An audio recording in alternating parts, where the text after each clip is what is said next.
ಆಮೇಲೆ next year ತಗೊಳ್ಳೋಣ. So ಸೀಡು ನಮಗೆ ಅದರಲ್ಲಿ ಮರ ಕಾಣಲ್ಲ. ಸೀಡ್ ನೀವು ನೋಡಿದಾಗ ಸರ್, ನೀವು ಯಾವುದೋ ಒಂದು ಸೀಡ್ ನೋಡಿ ಅದರಲ್ಲಿ ಎಷ್ಟು ದೊಡ್ಡ ಮರ ಕಾಣುತ್ತಾ? ಸೀಡ್ ನೋಡಿದಾಗ ಕಾಣಲ್ಲ. ಬಟ್ ಆ ಸೀಡಲ್ಲಿ ಪವರ್ ಇದೆಯಾ? ಸೀಡಲ್ಲಿ ಪವರ್ ಇದೆ, ಬಟ್ ಆ ಮರ ಅದರಲ್ಲಿ ಕಾಣಲ್ಲ ಅಷ್ಟೇ. ಹಂಗೇನೆ ನಿಮ್ಮ ಗೋಲ್ಸ್ ಇದೆ. ಈಗ ಆ ಗೋಲ್ಸ್ನ ಸೀಡ್ ಹಾಕೊಳ್ಳಿ. ಈಗ ಈ 3 ದಿನದಲ್ಲಿ ಸರ್ ಅವ್ರಿಗೆ ಗೋಲ್ ಸೆಟ್ಟಿಂಗ್ ಅಲ್ಲಿ ಹೆಲ್ಪ್ ಮಾಡಿ, ಯಾಕಂದ್ರೆ ಅದು ಸೀಡ್ ಅಂತ ಆಕ್ಟ್ ಆಗುತ್ತೆ. ನಿಮಗೆ ಆ ಗೋಲ್ಸ್ ಕರೆಂಟ್ಲಿ ಸ್ವಲ್ಪ ಕಷ್ಟ ಅನಿಸ್ಬೋದೇನೋ. ಯಾಕೆ ಹೇಳಿ? ಸೀಡಲ್ಲಿ ಮರ ಕಾಣಲ್ಲ ಸರ್. ಹಲೋ, ಬಟ್ ಆ ಸೀಡ್ಗೆ ನೀವು ನರ್ಚರ್ ಮಾಡಿದಾಗ, ಅದಕ್ಕೆ ನೀವು ಭೂಮಿಯಲ್ಲಿ ಹಾಕಿ, ಅದಕ್ಕೆ ಸ್ವಲ್ಪ ನೀರು ಕೊಟ್ಟು, ಅದಕ್ಕೆ ಸ್ವಲ್ಪ ಗೊಬ್ಬರ ಹಾಕಿ, ಅದಕ್ಕೆ ಸ್ವಲ್ಪ ಟೈಮ್ ಕೊಟ್ಟು, ಸೀಡ್ ಹಾಕಿದ ತಕ್ಷಣವೇ ಮರ ಆಗಲ್ಲ. ಮರದಿನ ಎಲ್ಲ ಹಾಕ್ಲೇಬೇಕು. ಹೌದು, ಟೈಮು ಕೊಡಬೇಕು. ಸ್ವಲ್ಪ ನಿಮ್ಗೆ ಅದ್ರ ಮೇಲೆ ಅನಿಸಿದ್ರೆ ಚೆನ್ನಾಗಿ ಮಾತಾಡಬೇಕು. ಇದು ಬೆಳಿಬೇಕಾದ್ರೆ ದೊಡ್ಡದು ಮರ ಆಗಿ ಅವಾಗ ಮರ, ಈ ಮರ ಮತ್ತೆ ಬೇರೆ ಸೀಡ್ಸ್ ಕೊಡೋಕೆ ಸ್ಟಾರ್ಟ್ ಆಗುತ್ತೆ. ಜರ್ನಿ ಕಂಟಿನ್ಯೂ ಆಗುತ್ತೆ. ಸೊ ಅದನ್ನೇ ಹೇಳ್ತಾ ಇದ್ದೆ, ಸೀಡು ನಮಗೆ ಸೀಡಲ್ಲಿ ಮರ ಕಾಣಲ್ಲ, ಬಟ್ ಆ ಸೀಡಲ್ಲಿ ಮರದ ಪೊಟೆನ್ಷಿಯಲ್ ಇದೆ. ಸೊ ಹಂಗೆ ನಮ್ದು ಏನೇ ಗೋಲ್ ಇದ್ರು ನಮ್ದು ಸದ್ಯಕ್ಕೆ ಮೋಸ್ಟ್ಲಿ ನಿಮ್ಗೆ ದಾರಿ ಕಾಣದೇ ಇರ್ಬೋದು ಸದ್ಯಕ್ಕೆ. ಓಕೆ, ಬಟ್ ಆ ಸೀಡ್ ಮೇಲೆ ಆಮೇಲೆ ನಿಮ್ಮ ಮೇಲೆ ನಂಬಿಕೆ ಇಡೋಕೆ ಸ್ಟಾರ್ಟ್ ಮಾಡಿ, ಆಮೇಲೆ ಅದ್ರ ಮೇಲೆ ನರ್ಚರ್ ಮಾಡೋಕೆ ಸ್ಟಾರ್ಟ್ ಮಾಡಿ, ಅದು ಆಮೇಲೆ ದೊಡ್ಡ ಮರ ಆಗುತ್ತೆ. ಇನ್ನೊಂದು ತುಂಬಾ ಇಂಪಾರ್ಟೆಂಟ್, ನೀವು ಮರದ ಬಗ್ಗೆ ಎಕ್ಸ್ಪ್ಲೇನ್ ಮಾಡಿದ್ರಿ. ಮರದಲ್ಲಿ 2 ಇರುತ್ತೆ. ಓಕೆ, ನಮಗೆ ಕಾಣೋದೇನು? ಮರದಲ್ಲಿ ಏನೇನು ಕಾಣಿಸ್ತಾ ನಿಮಗೆ? ಹಣ್ಣು ಕಾಣುತ್ತಾ? ಎಲೆ, ಗೊಂಬೆ, ಇದೆಲ್ಲ ಕೊಂಬೆ ಎಲ್ಲ ಕಾಣುತ್ತಾ ಸರ್? ನೀವು ಬೇರ್ ಕಾಣುತ್ತಾ ಸರ್? ಬೇರ್ ಕಾಣಲ್ಲ. ಬಟ್ ಬೇರ್ ಇಲ್ಲದೇನೆ ಮರ ಹಣ್ಣು ಬಿಡುತ್ತಾ ಅದು? ಈಗ ನಾನು ಇದಕ್ಕೆ ಹೋಗಿ ಬೇರ್ ಮೇಲೆ ನೀವು ವರ್ಕ್ ಮಾಡಿದಾಗ ನೀವೆಲ್ಲ ಅಗ್ರಿ ಮಾಡ್ತೀರಾ, ಅವಾಗ ನೀವು ಫ್ರೂಟ್ಸ್ ಆರಾಮಾಗಿ ತಿನ್ಬೋದು ಅಂತ ಹೇಳಿ. ಹಲೋ, ನೀವು ರೂಟ್ಸ್ ಮೇಲೆ ವರ್ಕ್ ಮಾಡಿದಾಗ ಫ್ರೂಟ್ಸ್ ಆಟೋಮ್ಯಾಟಿಕ್ಲಿ ಬರುತ್ತೆ. ಅದು ಸೀಡು ಮತ್ತು ಮರದು ಎಕ್ಸಾಂಪಲ್ ನೀವು ಕೇಳ್ತಾ ಇದ್ದೀನಿ. ನೀವೀಗ ಬರೀ ಫ್ರೂಟ್ಸ್ ನೋಡಿ, ಸರ್ ಇದು ಫ್ರೂಟ್ ಸರಿ ಇಲ್ಲ ಅಂತಂದ್ರೆ ಫ್ರೂಟ್ ಸರಿ ಇಲ್ಲ. ಫ್ರೂಟ್ ಸರಿ ಮಾಡ್ಬೇಕಾದ್ರೆ ಎಲ್ಲಿ ವರ್ಕ್ ಮಾಡಬೇಕು? ಫ್ರೂಟ್ಸ್ ಅಲ್ಲಿ ವರ್ಕ್ ಮಾಡಬೇಕು. ಇನ್ನೊಂದು ಎಕ್ಸಾಂಪಲ್ ಹೇಳೇ ಬಿಡ್ತೀನಿ, ಯಾಕಂದ್ರೆ ಸರ್ ಇನ್ನೊಂದು ತುಂಬಾ ಇಂಪಾರ್ಟೆಂಟ್. ಅವರು ಮರದ ಎಕ್ಸಾಂಪಲ್ ಕೇಳ್ಬಿಟ್ಟು ನನ್ನ ತುಂಬಾ ಫೇವ್ರೇಟ್ ಇರೋದು. ಯಾಕಂದ್ರೆ ಇಂಜಿನಿಯರಿಂಗ್ ಆಯ್ತು, BE ಆಗಿದೆ. ಎಲ್ಲ BE ಆಗಿದ್ದೀರಾ ಇಲ್ಲಿ? ಓಕೆ, ಮತ್ತೆ ಯಾರು ಇದ್ದೀರಾ? ಓಕೆ, ಸೊ ಇಂಜಿನಿಯರಿಂಗ್ ಆದ್ಮೇಲೆ ನಾನು ಜಾಬ್ ಅಪ್ಲೈ ಮಾಡಕ್ಕೆ ಟ್ರೈ ಮಾಡಿದೆ ಸರ್. ಟ್ರೈ ಮಾಡಿದಾಗ ಏನಾಯ್ತು, ಅದರ ಒಂದು ಪ್ಲೇಸ್ ಇರುತ್ತೆ, ಬರೀ ಸಿಂಪಲ್ ಪ್ಲೇಸ್ ಆಗಿ ಕ್ಲಿಯರ್ ಮಾಡ್ಕೊಂಡು ಅದನ್ನೇ ತಗೊಳ್ಳಿ. ಸಿಂಪಲ್ ಪ್ಲೇಸ್ ಪರವಾಗಿಲ್ಲ, ಬರೀ ಒಂದೇ ಒಂದು ಪ್ಲೇಸ್ ಬಿಡಿ ಸಾಕು. ಓಕೆ, ಸೊ ನಾನು ಇಂಜಿನಿಯರಿಂಗ್ ಆದ್ಮೇಲೆ ನೀವು ಜಾಬಿಗೆ ಅಪ್ಲೈ ಮಾಡ್ತೀರಾ? ಏನ್ ಬೇಕು ನಿಮ್ಗೆ? ಫಸ್ಟ್ ರೆಸ್ಯೂಮೆ ಬೇಕು, ಕರಿಕ್ಯುಲಮ್ ಬೇಕು, ನಿಮ್ಗೆ ಬಯೋಡಾಟಾ ಬೇಕು. ಅಲ್ಲೋ, ಕರೆಕ್ಟಾ? ಎಲ್ಲರಿಗೂ ಬೇಕು ತಾನೆ? ಅದಿಲ್ಲದೆ ಮಾಡೋಕ್ಕಾಗತ್ತಾ? ನಿಮ್ಗೆ ಅಪ್ಲೈ ಮಾಡೋಕ್ಕಾಗತ್ತಾ? ಆಗಲ್ಲ. ಈಗೆಲ್ಲ ಇಮೇಲ್ ಕಳಿಸ್ತೀವಿ. ಸೊ ನಾನೇನ್ ಮಾಡಿದೆ, ಇಂಜಿನಿಯರಿಂಗ್ ಆದ್ಮೇಲೆ ಇದು ಸ್ಟೋರಿ ಟೆಲ್ಲಿಂಗ್. ಸೊ ನಾನು ಇಂಜಿನಿಯರಿಂಗ್ ಆದ್ಮೇಲೆ ತಕ್ಷಣ ಸೈಲೆನ್ಸ್ ಕೊಟ್ಟು ಅಲ್ಲಿ ನೀವು ಕಂಟಿನ್ಯೂ ಮಾಡೋದು. ಅವಾಗ ಎಲ್ಲರೂ ಇವಾಗ ಲೈಕ್ ಮೋರ್ ಕ್ಯೂರಿಯಸ್ ಅಂತ ಹೇಳಿ. ಸೊ ಇಂಜಿನಿಯರಿಂಗ್ ಆದ್ಮೇಲೆ ನಾನು ಅಪ್ಲೈ ಮಾಡ್ಬೇಕಾದ್ರೆ ನನಗೆ ಯಾರು CV ಅವಾಗೇನು ಬರೆಯಲ್ಲ ಫ್ರೆಶ್ ಆಗಿ. ಯಾರು ಐ ಡೋಂಟ್ ಥಿಂಕ್ ನೀವು ಇಲ್ಲಿರೋರು ಯಾರು ಫ್ರೆಶ್ ಆಗಿ ಬರ್ದಿಲ್ಲ ಸರ್. ನೀವು ಬರ್ದಿಲ್ಲ ಅಲ್ಲ, ಯಾರು ಬರ್ದಿಲ್ಲ. ಸರ್ಟಿಫಿಕೇಟ್ ಬಿಡ್ತಾರೆ, ನಾನು ಬರ್ದಿಲ್ಲಪ್ಪ ಅಂತ ಹೇಳಿ. ಅದೇ ಯಾರು ಮಾಡಲ್ಲ. ನಾವು ಫ್ರೆಶ್ ಆಗಿ ಅಂದ್ರೆ ಯಾರು ಹೆಸರು, ಅಬ್ಜೆಕ್ಟಿವ್ ಏನು, ಇಮೇಲು ಅದೆಲ್ಲ ನಮ್ದು ಇದು ಏನು ಬರೆಯಲ್ಲ.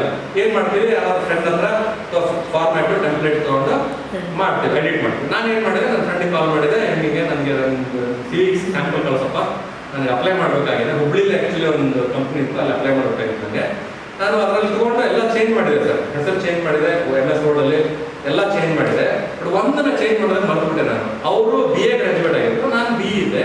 ಅದು BA ಹಂಗೆ ಉಳ್ಕೊಂಡ್ಬಿಡ್ತು ನಾನು ಪ್ರಿಂಟ್ಔಟ್ ತಗೊಂಡಾಗ. ಸೊ ನನ್ನ ಹತ್ರ ಪ್ರಿಂಟ್ಔಟ್ ಇದೆ. ಈಗ ಈ ಪ್ರಿಂಟ್ಔಟ್ ಅಲ್ಲಿ ಎಲ್ಲ ಕರೆಕ್ಟ್ ಆಗಿದೆ, ಶಂಕರ ವಿಕ್ರಮಣಿ ಇದೆ, ನನ್ನ ನಂಬರ್ ಇದೆ, ಎಲ್ಲ ಇದೆ. ಬಟ್ ಇಲ್ಲಿ BE ಬದಲು BA ಇದೆ. ನಾನು ಇದೇನಪ್ಪ ಇದು ಹಿಂಗಾಗಿ ಒಂದು ಹಾರ್ಡ್ ಕಾಪಿ ಅಂತ ಹೇಳಿ ಅವಾಗ ವೈಟ್ನರ್ ಶಿಫ್ಟ್ ಆಯ್ತು. ವೈಟ್ನರ್ ತಗೊಂಡು ನಾನು ಅದ್ರ A ಮೇಲೆ ವೈಟ್ನರ್ ಹಾಕಿದೆ ಸರ್. ವೈಟ್ನರ್ ಅಂದ್ರೆ ಬಿಳಿ ಇದು ಬರುತ್ತೆ, ಅದರ ಮೇಲೆ ಹಾಕಿ ಒಂದು ಒಳ್ಳೆ ಬ್ಲ್ಯಾಕ್ ಅಂಡ್ ಪೆನ್ ತಗೊಂಡು ಅದ್ರ ಮೇಲೆ E ಅಂತ ಹಾರ್ಡ್ ಕಾಪಿ ನನಗೆ ಬರೆದೆ. ಈಗ ಹಾರ್ಡ್ ಕಾಪಿಲಿ ಬರೆದು ನಾನೀಗ ಪ್ರಿಂಟರ್ ಹತ್ರ ಹೋಗ್ತಾ ಇದ್ದೀನಿ. ಪ್ರಿಂಟರ್ಗೆ ಹೋಗಿ Control P ಅಂತ ಒಂದು ಕಮಾಂಡ್ ಇದೆ. ಏನ್ ಮಾಡ್ತದೆ Control P? ಪ್ರಿಂಟ್ ಕೊಡುತ್ತೆ. ನಾನೀಗ Control P ಕೊಟ್ಟೆ. Control P ಕೊಟ್ಟ ತಕ್ಷಣ ಹೊಸ ಪ್ರಿಂಟ್ಔಟ್ ಬಂತೀಗ. ಹೊಸ ಪ್ರಿಂಟ್ಔಟ್ ಅಲ್ಲಿ BA ಇದೆಯಾ, BE ಇದೆಯಾ ಮೇಡಮ್? BA ಇದೆಯಾ, BE ಇದೆಯಾ? BA ಇದೆಯಾ? ಯಾಕೆ ನೀವು ಚೇಂಜ್ ಮಾಡಿದಿಲ್ಲ? ಚೇಂಜ್ ಮಾಡಿದ್ರೆ ಅಲ್ಲಿ ಚೇಂಜ್ ಆಗಬೇಕಲ್ಲ ಅಲ್ವಾ? ನಂದು ವೈಟ್ನರ್ ಪ್ರಾಬ್ಲಮ್ ಇತ್ತು ಅಂತ ತಿಳ್ಕೊಂಡೆ ನಾನು. ಅದರಲ್ಲಿ ವೈಟ್ನರ್ ಈ ಸರಿ ಆಮೇಲೆ ಒಳ್ಳೆ ವೈಟ್ನರ್ ತೊಗೊಂಬಂದೆ ಹೋಗಿ ಸ್ಟೇಷನರಿ ಅಂಗಡಿಗೆ ಹೋಗಿ, ಸರ್ ವೈಟ್ನರ್ ಕೊಟ್ಟಿದ್ದಿಲ್ಲ ಅದು ವರ್ಕ್ ಆಗಲಿಲ್ಲ, ಸೊ ಒಳ್ಳೆ ವೈಟ್ನರ್ ಕೊಡಿ. ಎಲ್ಲ ನೀವು ನಗ್ತಾ ಇದ್ದೀರಾ, ನಗದಿಗೆ ಪರವಾಗಿಲ್ಲ, ನಗುವಂಥ ವಿಷಯನೇ ಇದು. ಒಳ್ಳೆ ವೈಟ್ನರ್ ಕೊಡು ಅಂತ ಕೇಳಿದೆ. ಅವರು ಸರ್ ಇದು ನೋಡಿ ಚೆನ್ನಾಗಿರ್ಬೋದು ಅಂತ ಸ್ವಲ್ಪ ಒಂದು 5 ರೂಪಾಯಿ ಕಾಸ್ಟ್ ಇಟ್ಟು ಕೊಟ್ಟರು. ಆಮೇಲೆ black ink pen sir last time ಕೊಟ್ಟಿದ್ದು ವರ್ಕ್ ಆಗಿಲ್ಲ, ಅದು ಪ್ರಿಂಟ್ ಔಟಲ್ಲಿ BN ಅಂತ ತೋರಿಸ್ತಾ ಇದೆ, ಬೇರೆ ಬ್ಲ್ಯಾಕ್ ಇಂಕ್ ಪೆನ್ ಕೊಡಿ ಅಂತ ಕೇಳಿದೆ. ಅದು ಈ ಸರಿ ಸ್ವಲ್ಪ ಕಾಸ್ಟ್ಲಿ ಕೊಟ್ಟರು, ನಾನು ತೊಗೊಂಡೆ. ಅದನ್ನು ತೊಗೊಂಡು ಈ ಸರಿ ಫುಲ್ಲು ಡೆಡಿಕೇಶನ್ ಹಾಕಿ, ಸಿನ್ಸಿಯಾರಿಟಿ ಹಾಕಿ, ಎಲ್ಲ ಕರೆಕ್ಟಾಗಿ ವೈಟ್ನರ್ ಹಾಕಿ ಪ್ರಿಂಟ್ ಔಟ್ ತೊಗೊಂಡಿದ್ದಲ್ಲ ಅದ್ರ ಮೇಲೆ ಮಾಡಿದೆ. ಓಕೆ, ಸೊ ಎ ಇದ್ದಲ್ಲಿ ವೈಟ್ನರ್ ಹಾಕಿ ಮಾಡಿದೆ ಸರ್ ನಾನು. ಅದಾದ್ಮೇಲೆ ಒಳ್ಳೆ ಬ್ಲ್ಯಾಕ್ ಇಂಕ್ ಪೆನ್ ತೊಗೊಂಡು ಎ ಅಂತ ಬರೆದೆ ಸರ್. ಈಗ ನನ್ನ ಹಾರ್ಡ್ ಕಾಪಿಲಿ ಮತ್ತೆ ಏನಾಯ್ತು, ಈಗ BE ಆಯ್ತು. ಈಗ ಇಲ್ಲಿ ಎ ತೆಗೆದ್ಬಿಟ್ಟು ನಾನು ಮಾಡ್ಕೊಂಡೆ ಹಾರ್ಡ್ ಕಾಪಿಲಿ. ಓಕೆ, ಈಗ ಫುಲ್ ಕಾನ್ಫಿಡೆಂಟ್ ಆಗಿ ನಾನು ಪ್ರಿಂಟ್ ಔಟ್ ಹತ್ರ ಹೋಗ್ತೀನಿ. ಇಲ್ಲಿ ಕಂಟ್ರೋಲ್ P ಕೊಡ್ತೀನಿ, ಚೆಕ್ ಚೆಕ್ ಚೆಕ್ ಚೆಕ್ ಅಂತ ಬರುತ್ತೆ. ಆ ಇದರಲ್ಲಿ BA ಇರುತ್ತಾ BE ಇರುತ್ತಾ? ಯಾಕೆ ಸರಿಯಾದ ಜಾಗದಲ್ಲಿ ವರ್ಕ್ ಮಾಡಿಲ್ಲ. ಸರಿಯಾದ ಜಾಗ ಯಾವ್ದು ಅದಕ್ಕೆ? ಯಾವುದೇ ಎನಿ ಟೈಮ್ ನಾನು ಪ್ರಿಂಟ್ ಔಟ್ ತಗೊಂಡ್ರು ಕೂಡ ಇಲ್ಲಿ ನಾನು ಚೇಂಜ್ ಬೇಕು ಅಂತಂದ್ರೆ ನಾನು ಎಲ್ಲಿ ವರ್ಕ್ ಮಾಡಬೇಕು? ಏನದು? ಅದು ಸಾಫ್ಟ್ವೇರ್, ಇದು ಹಾರ್ಡ್ವೇರ್, ಇದು ಔಟರ್ ವರ್ಲ್ಡ್. ಇದು ಔಟರ್ ವರ್ಲ್ಡ್ ಅಲ್ಲಿ ನಿಮಗೆ ರಿಸಲ್ಟ್ಸ್ ಕಾಣುತ್ತೆ. ನೀವು ಎಷ್ಟು ದುಡ್ಡು ಮಾಡಿದ್ದೀರಾ, ನೀವು ಎಷ್ಟು ಪೊಸಿಷನ್ ಗಳಿಸಿದ್ದೀರಾ, ಎಷ್ಟು ಫಾಲೋವರ್ಸ್ ಗಳಿಸಿದ್ದೀರಾ, ಎಷ್ಟು ಚೆನ್ನಾಗಿ ಮಾತಾಡ್ತೀರಾ ಅಂತ ಹೇಳಿ. ಬಟ್ ಇನ್ನರ್ ವರ್ಲ್ಡ್ ಅಲ್ಲಿ ನಿಮ್ಮ ಫೀಲಿಂಗ್ಸು, ನಿಮ್ಮ ಎಮೋಷನ್ಸು, ನಿಮ್ಮ ಸ್ಪಿರಿಚುವಲ್ ವರ್ಲ್ಡು, ನೀವೇನು ಥಿಂಕ್ ಮಾಡ್ತೀರಾ, ನಿಮ್ಮ ಬಿಲೀಫ್ಸ್ ಏನು. ಹಲೋ, ಈಗ ನನ್ನ ಬಿಲೀಫಲ್ಲಿ ಅಕಸ್ಮಾತ್ ನಾನು ರಿಚ್ ಆಗಕ್ಕೆ ಆಗಲ್ಲ, ದುಡ್ಡು ಮಾಡಕ್ಕೆ ಆಗಲ್ಲ ಅಂತಂದ್ರೆ ಬ್ರಹ್ಮ ಲಕ್ಷ್ಮಿನೇ ಬಂದು ಶಂಕರ್ ತೋಳಪ್ಪ ಅಂತಂದ್ರೆ ಇಲ್ಲ, ನೀನು ಲಕ್ಷ್ಮಿ ಅಲ್ಲ, ಏನೋ ನಾಟಕ ಮಾಡ್ತಾ ಇದೆಯಾ, ಏನೋ ಮಾಡ್ತಾ ಇದೆಯಾ. ಯಾಕಂದ್ರೆ ನನ್ನ ಬಿಲೀಫಲ್ಲಿ ಏನಿದೆ, ನಾನು ದುಡ್ಡೇ ಮಾಡೋಕ್ಕಾಗಲ್ಲ, ಅದು ನನ್ನ ಬಿಲೀಫಲ್ಲಿ ಇರೋದು. ಯಾಕಂದ್ರೆ ಅದರಲ್ಲಿ ನನ್ನ ಸಾಫ್ಟ್ವೇರ್ ಹಂಗಿದೆ, ಸಾಫ್ಟ್ವೇರ್ ಚೇಂಜೇ ಮಾಡಿಲ್ಲ ನಾನು. ಅರ್ಥ ಆಗ್ತಿದೆ ನಾನು ಹೇಳ್ತಿಲ್ಲ? ಹಂಗೆ ಎರಡು ವರ್ಲ್ಡ್ ಅಲ್ಲಿ ನಾವು ಎನಿ ಟೈಮ್ ಜೀವನ ಮಾಡ್ತಾ ಇರ್ತೀವಿ. ಒಂದು ಇನ್ನರ್ ವರ್ಲ್ಡ್ ಅಂತ ಕರಿತೀವಿ, ಇನ್ನೊಂದು ಔಟರ್ ವರ್ಲ್ಡ್ ಅಂತ ಕರಿತೀವಿ. ಸುಮಾರು ಜನ ಫೋಕಸ್ ಮಾಡೋದು, ಹೆಚ್ಚಿಗೆ ಜನ 95% ಆಫ್ ಪೀಪಲ್ ಫೋಕಸ್ ಮಾಡೋದು ಬರೀ ಔಟರ್ ವರ್ಲ್ಡ್. ಬರೀ ಟ್ರೀ ಹೇಳ್ಬೇಕಾದ್ರೆ ಬರೀ ಫ್ರೂಟ್ಸ್ಗೆ ಮಾತ್ರ ಫೋಕಸ್ ಮಾಡ್ತಾರೆ. ಅಕಸ್ಮಾತ್ ನೀವು ಫ್ರೂಟ್ಸ್ ಚೇಂಜ್ ಆಗಬೇಕು ಅಂತಂದ್ರೆ which is the outer world, ನೀವು ರೂಟ್ಸ್ ಮೇಲೆ ಚೇಂಜ್ ಮಾಡಬೇಕು. ರೂಟ್ಸ್ ಮೇಲೆ ವರ್ಕ್ ಮಾಡಬೇಕು ಅಂದ್ರೆ ನಿಮ್ಮ ಬಿಲೀಫ್ ಮೇಲೆ ವರ್ಕ್ ಮಾಡಬೇಕು, ನಿಮ್ಮ ಎಮೋಷನ್ಸ್ ಮೇಲೆ ವರ್ಕ್ ಮಾಡಬೇಕು, ನಿಮ್ಮ ಸರೆಂಡರ್ ಮೇಲೆ ವರ್ಕ್ ಮಾಡಬೇಕು, ನಿಮ್ಮ ಸಿಸ್ಟಮ್ಸ್ ಮೇಲೆ ವರ್ಕ್ ಮಾಡಬೇಕು. ಅವಾಗ ನಿಮಗೆ ಪರ್ಮನೆಂಟ್ ಲಾಸ್ಟಿಂಗ್ ಚೇಂಜ್ ಗ್ಯಾರಂಟಿಯಾಗಿ ಸಿಗುತ್ತೆ. ಸಿಂಪಲ್, ನಾನು ಆಪಲ್ ಸೀಡ್ ಹಾಕಿದ್ರೆ ಆಪಲ್ ಟ್ರೀನೇ ಬರುತ್ತೆ. ನಾನು ಇಲ್ಲಿ BA ಅಂತ ಪ್ರಿಂಟ್ ಔಟ್ ಅಲ್ಲಿ ಕೊಟ್ಟರೆ ಸರ್ BAನೇ ಬರ್ಬೇಕಲ್ಲ, ಅದರಲ್ಲೇ ಚೇಂಜ್ ಆಗುತ್ತೆ ಸರ್. ಬಟ್ ನಾನು ಇಲ್ಲಿ ಸರ್ ಇದು ಒಳ್ಳೆಯದು ಸರ್, ಇದು ಆಗಲಿಲ್ಲ ಸರ್, ಹಿಂಗಾಯ್ತು ಸರ್, ನಾನು ಇದ್ರ ಜೊತೆ ಒದ್ದಾಡಿದ್ರೆ ಸ್ವಲ್ಪ ಅರ್ಥ ಆಗ್ತಿದೆ. ಸ್ವಲ್ಪ ಕಾಂಪ್ಲೆಕ್ಸ್ ಸಬ್ಜೆಕ್ಟ್ ಇದೆ ಇದು.